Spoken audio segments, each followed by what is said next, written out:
Mes chers camarades, bien le bonjour. L'histoire est pleine de personnages célèbres qui séjournent dans des cachots avant d'y finir en style déco Pirates des Caraïbes. Mais elle est aussi remplie de récits d'évasion extraordinaires qui aujourd'hui encore laissent admiratifs. Et durant la Seconde Guerre mondiale, si les Allemands parviennent à arrêter nombre de résistants, certains arrivent à leur fausser compagnie de manière assez impressionnante. C'est par exemple le cas d'André de Vigny. Lorsque la guerre éclate, ce jeune homme n'est que sous-lieutenant, mais il s'illustre par sa bravoure. À 23 ans seulement, il devient le plus jeune chevalier de la Légion d'honneur de France pour avoir contre-attaqué face à des Allemands supérieurs en nombre avec succès. C'est déjà pas mal, mais n'occultons pas qu'il a réussi cette prouesse en les attaquant à la baïonnette, ce qui est assez badass pour ne pas bouder notre plaisir. Hélas pour André, il est blessé durant la guerre, et par la suite ne parvient pas à gagner l'Angleterre pour rejoindre la France libre. Qu'importe, s'il ne peut venir à l'Angleterre, alors il aidera l'Angleterre à venir à lui. André rentre ainsi dans la résistance en tant qu'agent de renseignement, en Afrique du Nord, puis dans la zone sud de la France afin d'y préparer les débarquements alliés. Et puisqu'André a du talent, il s'en sert pour créer un réseau d'évasion via la Suisse que toute la résistance française va employer. Et ça, je parle pas d'évasion fiscale. Vous l'imaginez bien, ces activités attirent bientôt l'attention du contre-espionnage italien, qui voilà un contretemps assez fâcheux. Un problème pour André ? Pas vraiment. Puisque pour régler la situation, il supprime purement et simplement le chef du contre-espionnage italien. Oui, dans ce sens-là, c'est assez rare, d'habitude c'est plutôt le chef qui arrive à ses fins. Hélas, ça n'empêche pas son réseau d'être infiltré et le 17 avril 1943, à Annemasse, il est arrêté et envoyé à la prison de Montluc, à Lyon. Et là, ce n'est pas vraiment une partie de plaisir.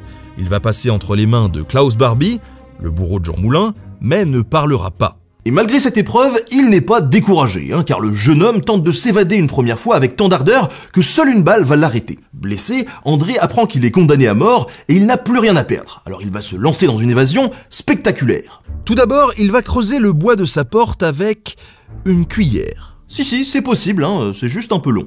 Puis, il démonte son sommier et le cadre de l'ampoule de sa cellule avant de découper ses vêtements et ses draps. Avec ce matériel de fortune, il fabrique un crochet ainsi que 2 cordes de 11 mètres dont il compte se servir de grappin. C'était un peu un personnage de jeu vidéo avant même qu'il soit inventé, quoi. Dans la nuit du 25 août 1943, André de Vigny sort de sa cellule, gagne le toit de la prison, descend dans la cour où il étrangle une sentinelle, puis franchit les 2 murs d'enceinte, le tout seulement aidé de ses grappins maison. Ah, et je vous ai dit qu'en plus de ça, il se paye le luxe d'emmener avec lui son compagnon de cellule ? Ouais, il est chaud le type. Malgré leur impressionnante évasion, tous deux sont repris à Vaux-en-Velin. Repris, mais pas arrêté, car André échappe à l'ennemi en sautant dans le Rhône, où malgré les recherches, il parvient à rester caché pendant près de 5 heures dans la vase avant de s'enfuir pour de bon. Oui, pour arrêter André de Vigny, fallait se lever tôt. Son évasion a d'ailleurs tellement marqué les esprits que Robert Bresson, le célèbre cinéaste, la reprendra dans son film « Un condamné à mort s'est échappé » en 1956. Mais revenons à André, qui après être passé par la Suisse et l'Espagne, gagne l'Afrique du Nord. Cherchez pas à savoir comment il a fait pour se déplacer comme ça, je vous rappelle quand même qu'on parle d'un homme qui a monté lui-même un réseau d'évasion. Seulement les Allemands n'ont pas digéré son petit numéro et le font payer à sa famille. Son cousin Raymond de Vigny est tué à l'âge de 23 ans et René, qui n'a que 17 ans, est déporté. Il ne reviendra pas des camps. André de Vigny est donc furieux et se présente comme volontaire pour la brigade de choc qui, comme son nom l'indique, n'est pas là pour laisser les Allemands tranquilles. Il devient commando parachutiste et revient en France lors du débarquement de Provence en 1944 avant de s'élancer dans une campagne qui l'emmène jusqu'en Allemagne. Une sacrée carrière pour un garçon qui n'a même pas 30 ans et qui a été torturé puis condamné à mort. D'ailleurs, puisque nous venons de parler d'évasion et de réseau pour faire passer les frontières aux fugitifs, peut-être vous posez-vous cette question. Combien d'évadés pouvaient faire passer un réseau ? Pour en avoir une idée, il faut aller voir du côté d'André Jarreau et Raymond Basset, 2 compagnons de la Libération, tout comme André de Vigny, qui vont participer au sein du réseau Brandy à faire passer la ligne de démarcation à près de 4000 hommes. Résistants en fuite, prisonniers évadés, agents anglais ou pilotes écrasés, ça fait, vous en conviendrez, un sacré nombre de vies sauvées. Et lorsqu'André Jarreau et Raymond Basset sont contraints de quitter la France, ce n'est que pour mieux gagner l'Angleterre et se faire parachuter à nouveau dans leur pays pour recommencer à aider ceux qui en ont besoin. De vraies têtes brûlées qui pourront témoigner après la guerre. Pourtant, tous ne parviendront pas à échapper aux Allemands, et de ceux-là aussi, il faut se souvenir, comme François de Limal ou Fred Scamaroni. François de Limal n'a que 18 ans en 1940, et seulement 20 lorsqu'il rejoint la Résistance. Il effectue quantité de missions risquées pour organiser le parachutage d'armes en France. En août 1943, il part même pour Londres afin d'être formé et revient en France 2 mois plus tard sous le pseudonyme de Faraday.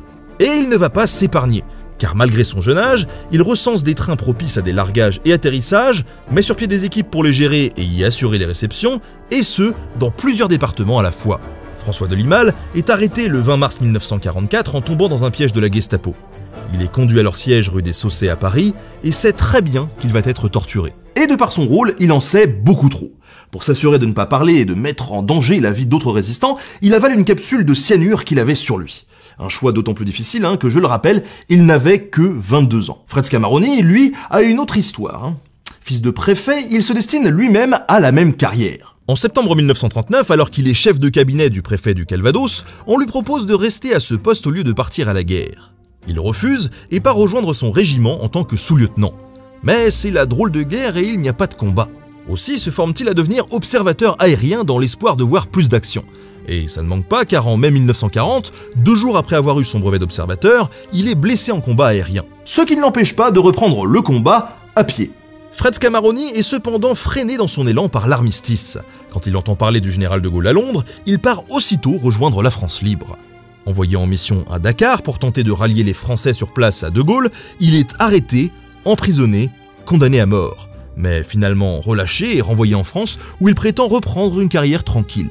En réalité, Fred est bien loin de se comporter comme un citoyen modèle s'accommodant de l'occupation. Il fonde en secret un réseau de résistants, Copernic, puis effectue des missions pour Londres jusqu'en Corse et prépare même un plan de libération de l'île. Hélas pour lui, en mars 1943, un membre de son réseau est trahi, arrêté, torturé et donne le nom de son supérieur, Fred Scamaroni. Ce dernier est arrêté à son tour, torturé, mais ne dira rien.